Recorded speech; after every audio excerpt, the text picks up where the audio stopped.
Welcome to Cartoonist Kayfabe. My name's Ed Piskor. I'm Jim Rugg. And I'm Tom Scholey. We've been doing some pretty epic shoot interviews lately, and the energy is high after we stopped the record buttons from our Zoom conversations with these comic book luminaries. Figure why not do a little debrief session while the temperature is high, while the energy is up, man. And very first episode is the post-Frank Quitely conversation. Haven't yet edited the piece, man, but I think it's clocking in a little over 2 hours, and it was a fantastic discussion of all the things I was hoping for.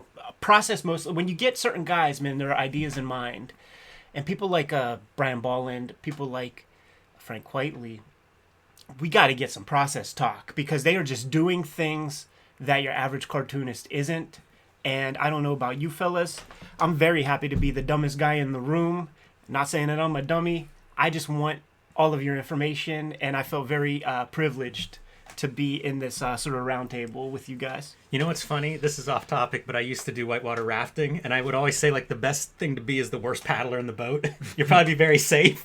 Even if you can get through it, if you're the best paddler in the boat, much safer if you're the worst. But yeah, great conversation. As you say, Ed, a really innovative cartoonist, especially in the Marvel DC world and the superhero genre. And very eager to get to unpack some of that stuff, where that came from. It helps, I think, that he's familiar with our show. You know, he seemed very open to the kind of let's talk process, let's get technical, let's sort of get esoteric about what you do. And I love it whenever somebody does that, because, I mean, it is the stuff that I'll go home and try some new things. He brought up in some interviews, he was talking about Flex Mentallo, and like specifically brought us up. He's like, yeah, I listened to them, and you know, they addressed the color, and if I ever had a chance to speak to them, I would let them know that. And there was no Cartoonist Kayfabe mentioned. It was like we were in the guy's mind for a while, like regarding that issue. So that was always cool to see, man. If you got your little Google alert on, man, for Cartoonist Kayfabe or something, and like something like that comes through, it's like, man, we need to hit the bat phone. Call up Mark Miller and say, hey, man, can you forward a request to Frank Quitely for us so that we could have him on the channel? Didn't know much about him. Didn't know how outward he is. There's usually almost like a formula you could map out when it comes to like skill at cartooning and social skills. And they're usually, the better the cartoonist, the bigger the gulf in terms of interpersonal connection and, you know, conversation. Not the case with this dude. Yeah, super for cool. Sure. I wonder if some of that is working in a studio, you know, because of course drawing comics is so time consuming. You don't have a lot of time to interact or talk to people, but if you work in a shared studio space, maybe that helps a little bit. Well, like another thing is, like, he's not a nerd, he's not a mark, he's not like, all I ever wanted to do was draw right. Shazam or something. You know, he's like, the idea is that he, like, you know, had, you know, almost like no familiarity with like just superhero, you know, mainstream comics, and kind of brings this outsider perspective to it. And then, you know, and some of the things he was saying kind of were in line with that image that he has. I like talking that stuff early in the conversation about like dreaming about the process and stuff. Like when he was in that Brian Stelfreeze conversation, which I encourage everybody to check out. What's it called? Shot X Shot podcast, something like that. Yes. You can pop in his name. There's a two-parter where he's talking with Stelfreeze. And when he's mentioning the hypnotherapist stuff, another component, an unfortunate component of many cartoonists, really is real and true obsessive compulsive issues, you know what I'm saying? And you know, we didn't nail it, we didn't call that out specifically, but that sounds close to like what that is, man. And that doesn't turn off when you're dreaming, man. And it's always good to just know that there are other people out there, man, that kind of like have that going on. Having those other conversations throughout this week about, you know, like waking up in a cold sweat from what physiologically, you know, if I had like those like little sticker things, man, and there was like a little graph thing happening, you know, the sleep specialist would be like, oh, he has an REM sleep and he is having a terrible nightmare. What is the nightmare? I'm looking through an old comic and all the lettering is fucked up. I have a similar recurring dream, and it's where I have a collection coming out, like, Godland or something like that, a collection, and I'm looking through it, and there's just a bunch of pages that I just never got around to drawing. So, like, in the finished version, there's just these huge gaps, and then there'd be, like, some bad sketch or something, but that's my version of that. Jim? You know what? I do a couple of things with the dreaming in comics. One of them is when I get near like the end of the book production, it's just 24 hours, right? Because now you've got a deadline where it's going to go to the printer, and it's like you solve as many problems as you can by 3 days from now. And I feel like I load up my brain at night, and it's like, solve this problem tonight. And it works pretty well. The other thing I think of is, I remember reading Yoko Yama's New Engineering, this manga artist. And it's kind of geometric. I don't know if you guys have read his stuff, but it was the first time I read any of his work. And it's bizarre. Like, sound effects are a really big part of it. It's very much about like space, like a mountain will be raised by like bulldozers and things to like build a building or something. Like, I think it's been described as like aliens watching humans. But the drawing, the storytelling, everything, I'd never seen anything like that before. And I remember reading that and then dreaming in that language. One of the greatest dreams of my life. It was really phenomenal, not a nightmare, but very clear. Like, I woke up the next day like, holy cow, like, whatever that is, I need more of that. And I'd like to be able to channel it on command. So it doesn't happen often, but yeah, comics dreams, part of being a cartoonist. I have a recurring one where the ceiling is leaking. In a studio, and it's leaking on like directly the drawing surface of the table. Sometimes it's on a board that I just like left there half inked and will get to the next day. But I'm just standing there like in my studio looking around, and it's like the water's dripping on like artist editions or expensive books that are very hard to replace. But it's always dripping on the drawing surface, like the exact rectangle part where a board all will the be. work is done. Like right in the middle. It'd be like a cartoon drawing. It's sitting right in the middle of the drawing. yeah, absolutely, man. I have one that's like not a nightmare, but it's like I'll have like an issue of the New Gods, and I'll be reading it, and then I'll notice there's like 2 pages that have kind of fused together, and I'll pry them apart, and there's like 2 extra Jack Kirby New Gods pages that's like never been seen before. So, and then when I wake up, I try to like reproduce it as quickly as I can. This like lost Kirby stuff. That's funny. I also like the little ticks that we sort of do from playing around digitally, and then you work analog, and then you're trying to zoom in or Control-Alt-Delete a fucking pencil line you just made.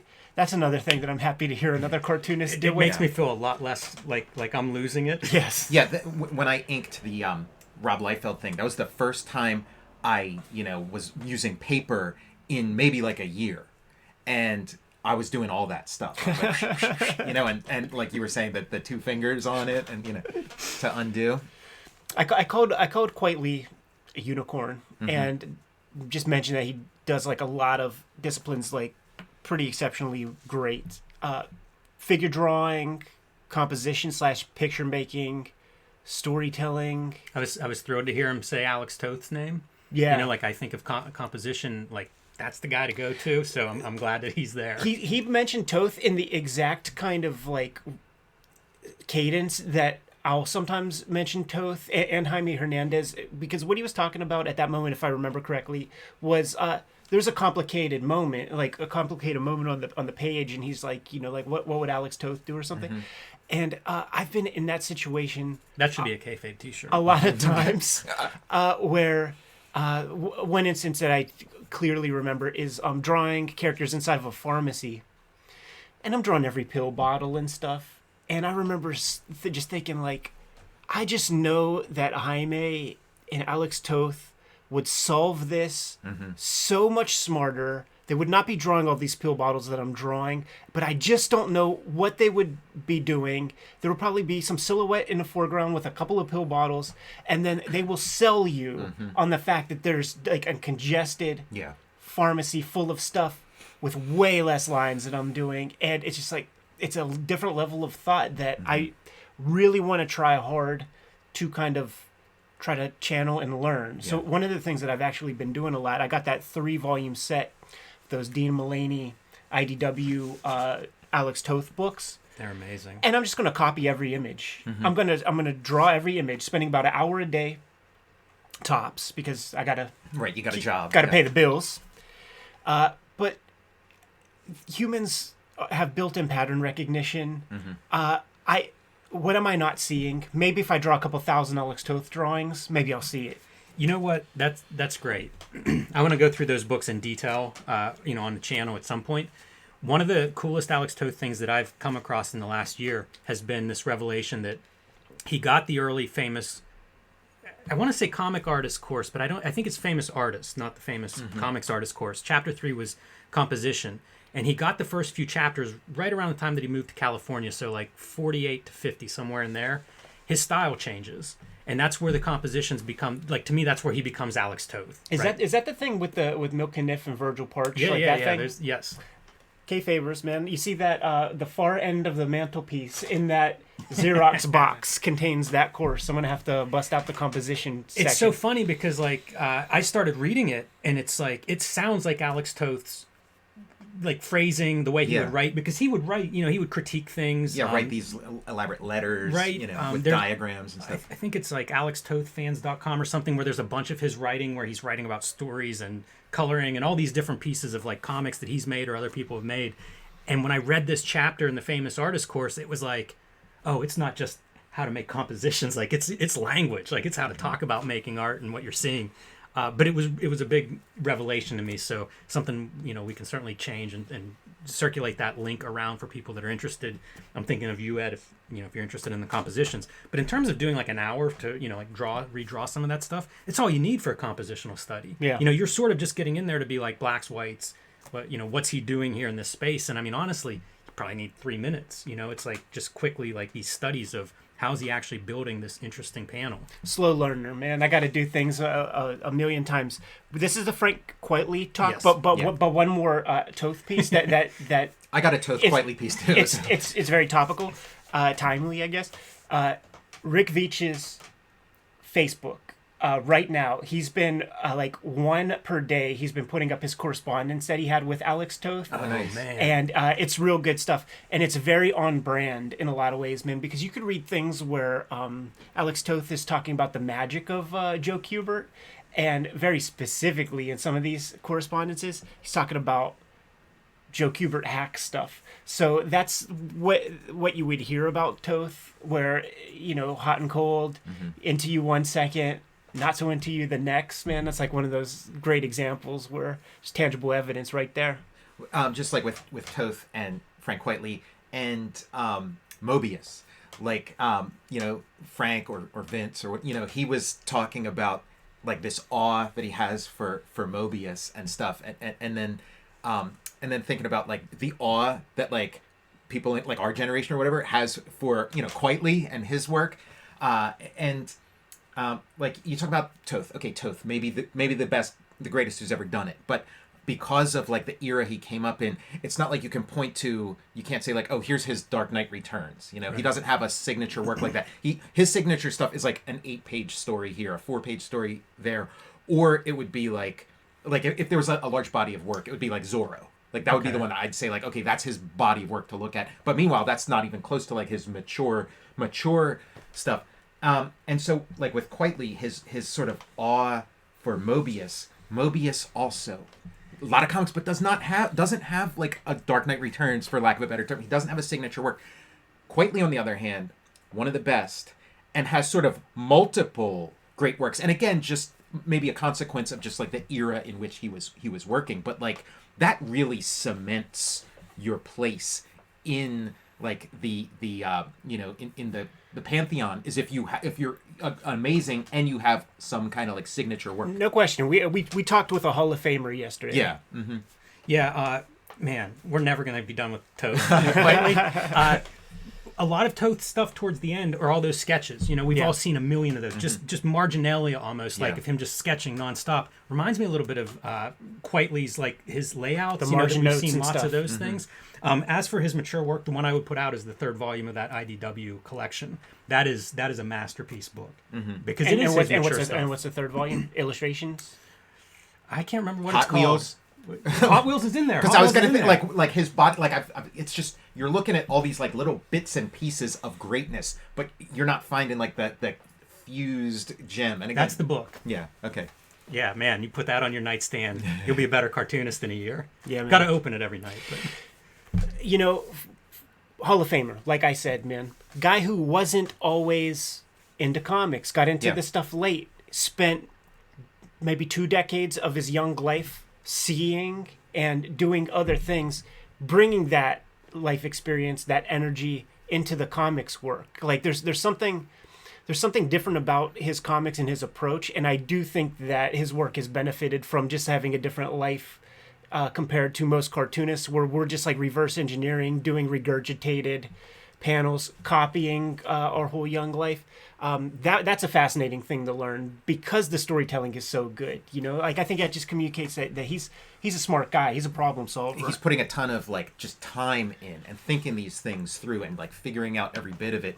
And he was talking about some advice that he got early on about like throw in some close-ups and it's that he said this was sort of helpful to him, but to me it seemed kind of like he was being given advice on how to make 90s superhero comics or whatever, and like the strength, like he brings this like outsider quality that he didn't go through the how to draw comics the Marvel way process.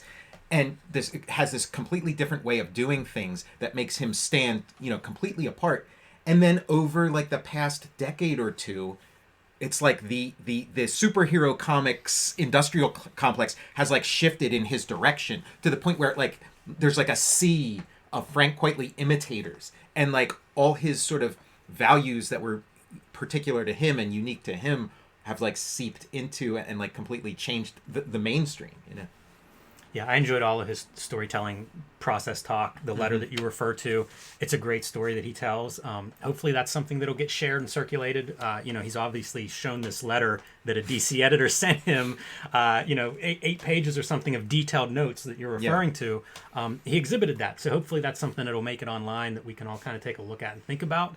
And it gets to that idea of storytelling that's so hard to nail down. So when he's giving examples of like zoom in 20%, or you've done your establishing shot, now give the extreme close up. And this was in this regard, it was for a Lobo story, which has its own set of rules and what does a Lobo comic look like in the early 90s. But it's still interesting, you know, that is storytelling. That is thinking about like, what is the story you're telling? Who's it about? And what do you do visually to complement that? When he was describing the fight sequence, tell me that the Steve Ditko, Chuck Norris, and the Karate Commandos page of sword fight didn't pop into your mind. I mean, see, like I was picturing, like if he had sort of disregarded this guy's advice and gone into, like he would be, you know, part of like the alt comics, you know, instead of, you know, DC comics, because those are alt comics values, and I can picture like a Little Orphan Annie style Lobo comic, and how amazing would that be? It's funny you say that because I was thinking, you know, he mentioned Hergé, he mentioned Tintin, not a bad thing. Yeah, exactly. And then I like Winsor McKay, like it's always the same shot. Yeah. And these editors, I don't know this guy, whatever the fuck. Yeah. But getting editorial feedback from some of the situations I've been in, it really is about corporate homogenization and just making everything like, so it's like there's a rule set. We'll call it How to Draw Comics the Marvel Way or something. That's the advice he was giving him. There's a rule set, and like you got to follow that rule set, and these people are rigid. Frank is charitable. He said have aspirations of being writers. We could call that being failed writers in editorial positions. So they're not coming at it from that visual aspect. And, you know, the people that we've been doing shoots with the past month, basically, man, get good visuals on the page. And this is something that you just don't... It's almost like an afterthought nowadays in modern comics with these writer-driven comics where, you know, you need 5 pages to establish a character through conversation. One of the things I liked about one of our earlier... we uncovered a Frank Miller interview around the time of Dark Knight, where he was like really leaning into the idea of letting the artist also communicate character through the visuals, not just the verbals. And a lot of what we're seeing is just verbal characterization with just 2 heads talking, no room for nuance, no room to see what kind of upholstery is on the maybe they lift a the teacup couch. every now Well, and then. I mean, that is that monthly system. Yeah. Because it is, hey, this artist is late or sick or died or whatever. We need another guy in here, and also we need it by Thursday. Right. So that's the trade-off. Yeah. That's that system, and it's interesting to contrast Quitely's whole career of not going that direction. Yeah. Like doing 2 pages a week in a system that when he started, at least, it was built on monthlies. So, Yeah, I always looked at his career as this sort of like enviable thing, where like he's so in demand, like they want his work so bad that they're willing to like wait however long it takes, and when you get it, it's a solid brick of gold, And then hearing his perspective of that, where it's different than what I had pictured, where it's like, Grant Morrison calling him up. Where are those Pax Americana pages? You got kids to feed. What do you do? And then Mark Millar on the other line saying, I've got a hypnotherapist. You can go to, it's like, and that was always what I pictured, is this like tug of war where Morrison has one arm and Millar has the other arm, and they're each like pulling him. And that's what I forgot to do, actually. I forgot to make him do a Sophie's Choice before we got out of there. Keep going with your thought. But yeah, it was great hearing him talk about Pax Americana and talking about what the artist brings, which we know is so much. But like he was saying, Grant's intent and his intent were completely different. Grant was doing a spoof, and he was doing a love letter. Right. Frank Quitely was doing a love letter. So that's so interesting. And it explained, like, we had a lot of questions about Pax Americana when we did our video. We didn't really ask him any of them, but it's like that explains a lot, because some of it is like, how much of this is like is parody and how much of this is homage, and there's your answer, I called it out, man. I was like, this is Grant Morrison cutting promos. Yeah, right. And I'm glad he confirmed it. Yeah. Interesting to hear his take on Dave Gibbons. Guy he holds really high up, and another example of that storytelling that's so challenging to talk about. But like he talks about going into Watchmen to just look up something, reference something, just look at a page, and pretty soon he's read 5 pages because of the storytelling. It's almost like it's. I forget who you said this about somebody. It's Nancy. It's easier to read it than not to read it. Yeah. And that's what the good storytelling is. Like you think you're just going to look at a panel, and pretty soon you're looking at the next one, and now you've read pages, and where'd the time go? And like, again, his like outsider perspective, it's like, he was asked to draw a Sandman story. So he's like, let me see what this Sandman's all about. Starts, page 1, this sucks. I hate, and then it goes on, and then he becomes a fan. And so it's like, I do wonder, like, how deep does that go? Because that is his reputation, that he doesn't know any of this stuff and could not care less about any of it. I mean, he's in now. Like the outsider perspective is gone. If you're into something for a quarter century, like you're in the game, man. Yeah. Gooba gobba gooba, we accept you one of us. But almost like he's done it a piece at a time. And I imagine there still are probably like huge holes in his sort of like superhero comics knowledge, because he just hasn't worked on that particular character yet, so he hasn't had to do the research. Right. It's not led by pleasure. Get him on a Fourth World book, Right. and then we'll talk to him about Jack Kirby. I forgot to ask you, because he did do a Fourth World story. He did like a little backup. 8-page thing that was pretty awesome. Right. That's also another thing with Cartoonist is because it requires so much self-discipline, so much tenacity to sit down and actually do the work. A lot of us curious by nature. So there's like an element of being like an autodidact that we all share. One of the things that comes with that is you specialize. Yes. And then there could be massive gaps. Yeah. In your knowledge. Embarrassing gaps. Sure. Yeah, Sure. it's so true. Whenever you teach yourself, like you can skip the thing that should be found, that would be like 101 if it were a class or whatever. You might skip that and come back to it who knows when, or come to it around a different way. And another way to look at it is avoiding maybe bad information. Like, behind Tom, you see all those damn comic book boxes. You know what I'm saying, man? And then, stage right, there's a whole bunch more. There's a lot of misinformation in there. And there's a lot of learning what that not is a to good do. way to say it. A lot of learning what not to do. So some of the great enviable stuff that comes from people who have gotten into comics when they were 20 years old by reading Jimmy Corrigan or something like that in a college higher education setting is they don't have that baggage. So they could come up with stuff, but in other ways their journey is going to be a little tougher, because now they have to sort of learn through a lot of like what not to do, but almost by trial and error.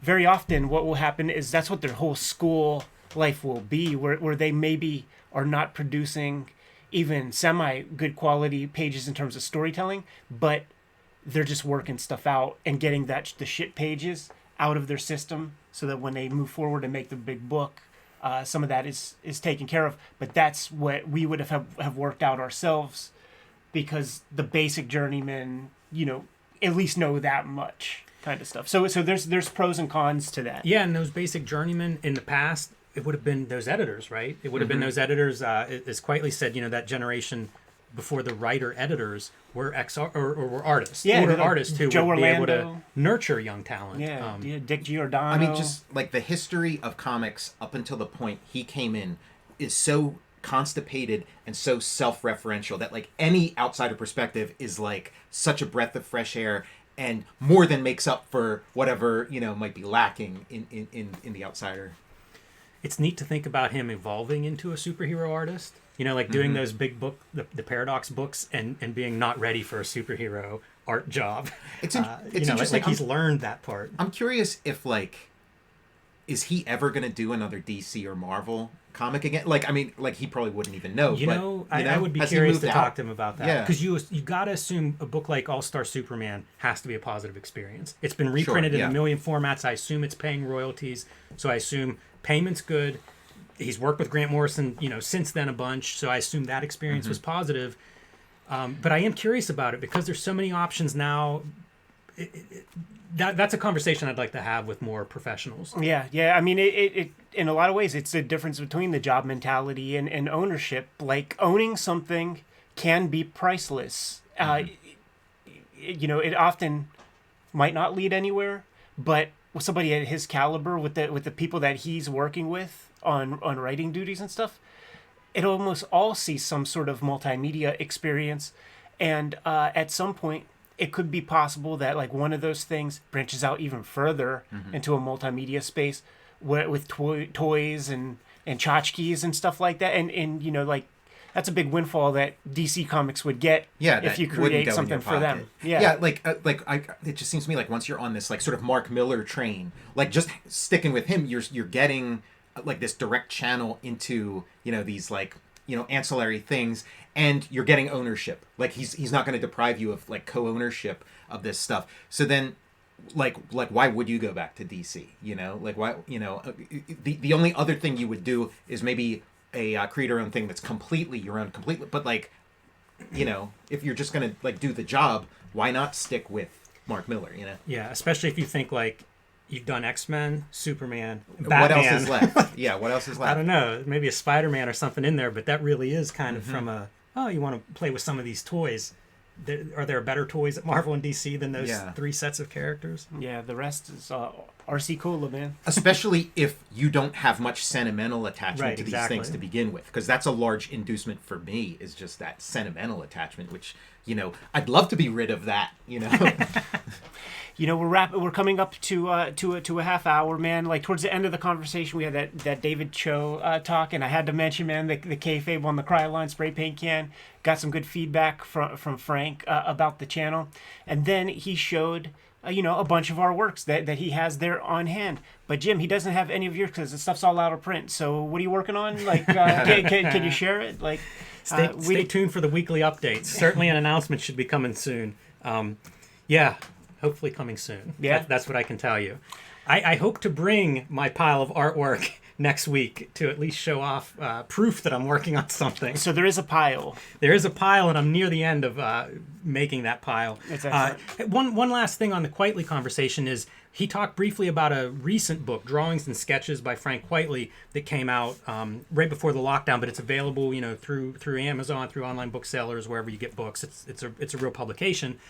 I was fascinated to learn that they did a recording of him going through it and then pull some of that text out. This is something we saw in Jaime Hernandez's recent wrestling book, and I think that's really awesome to get that kind of insight where an artist is actually commenting on their process or commenting on their drawings. I'm pretty excited to check out that book with that in mind.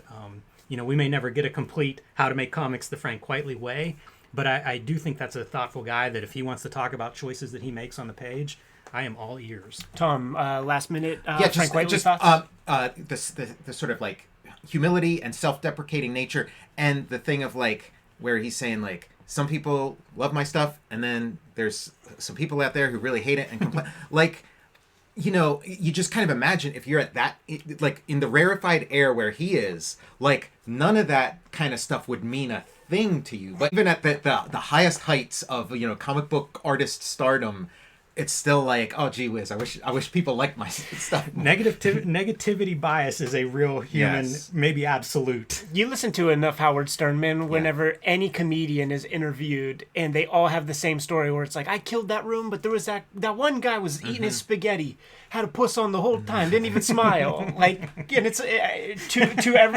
every comedian. Man. Not even a heckler, just a guy that's like 4 rows back. Who's eating his stuff. Which reminds me, do you guys remember, man, when we were getting together every Wednesday and we went to the coffee shop that one time and we were still doing our shit the way we did our shit, and it was like a musician guy. It was the only time ever where there was like a musician guy that was like in the vicinity playing for like the other people and stuff like that, and we were just doing our thing as we always did, and he called us out. I don't remember this at all. Well, and the thing of it was when they were first like setting up for that, they're kind of like, oh yeah, hey guys, it's like low key stuff. You know, it's not, you know, we're doing our thing. You do, you know, like they kind of made it like they were so easy going and like whatever. It's a coffee shop, you know, whatever. And then like, but once the music started, it was like shh, shh, and it's like what? Shh. That's a good way to end the very first inaugural debriefing session. That the post wrap up mortem. What should we call this thing, Jimmy? Man. Aftershow? Yes. The talking. Trying to think of like kayfabe post wrestling. Is this the shower? The talking down. Hit the showers. Take our shirts off, boys. All right, Kayfabers, like, follow, subscribe to the YouTube channel. Hit the bell. We'll notify you when new vids are available. Jimmy, what's out there? Patreon.com/JimRugg. You can download out-of-print zines and mini comics of mine. You can see my original art. And as soon as my next project is announced, you can bet I will be writing all about it and sharing pieces there. Be like Frank Quitely. Get your copy of Fantastic Four Grand Design and Jack Kirby, The Epic Life of the King of Comics. And check out my Patreon. Go to patreon.com, search Tom Scholey. Check out my YouTube channel, Total Recall Show. Red Room Comics in the Wild, Murder on the Dark Web for Fun and Profit. The first season of Red Room Comics is out there, man. Trade paperback coming November 9th, I believe, man, with about 50, 60 pages of extra stuff that you will not be getting in those issues, man. So put in your order. Go to your local comic shop. Get that trade paperback when it comes out. Check out the comics before they hit paper at my Patreon, patreon.com/EdPiscor. $3 for the archive there. We're into serializing a 6th issue at this point. What else? Subscribe to the Cartoonist Kayfabe e-newsletter at the links below this video. You can also find Cartoonist Kayfabe t-shirts, like this one, and merchandise at the links below this video. Give them those merchandise, man, so we can be on our way. Read more comics.